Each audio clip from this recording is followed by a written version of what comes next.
আমি কৃষক ইউনুস আলী বাজিতপুর গ্রাম আমার।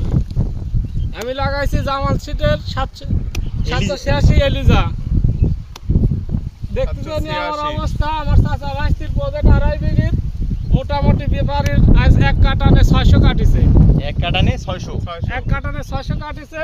এই সাইজ এটা কি সবাই কয় এটা কি 786 এলিজা 786। আমার অবস্থাটা দেখেন, ভিড় দেখেন, প্রত্যেকটা থোপা থোয়া আছে। এই 2.5 বিঘি ভিড় গোটাটাই থোয়া আছে, সমস্যা নাই। শুধু তাই না, আমি বিলাতি করছি আমার পিছনে দেখেন জামাল সিটের এটা জায়গা আলহামদুলিল্লাহ। রয়না ভরট হাট আরিয়ান বীজ ভান্ডার কবেটার আবিদুল ইসলাম আমার মামাতো ভাই হলেও জিনিসগুলি দিচ্ছে আমার খুশি হওয়ার মতো।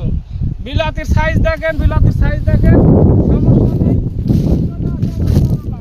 একই পদ্ধতি তাইলে 4 মন তুলছি, একই পদ্ধতি আমার করলা আছে। আমি উপকৃত। আপনারা সবাই খুশি তো? হ্যাঁ খুশি তো। জামাল সিটের জন্য। শুধু তাই না, আরো পাশে আছে, আমার ওদের পাশে আছে, সমস্যা নেই। শুধু আমি বললে হবে না, হবে কি না বাজিতপুরে সবাই জানে চাচা ভাই 2.5 বিঘি তরমুজ করছে। কিরম হয়েছে? বিপারি মন্টু সাহেব কাটিছে 600। আমি বললে হবি? ভারতের মানুষ ববি, ওরা দাম নেবে আজকে আমার পক্ষে 600 পিসের 600 সামথিং কিছু হবি।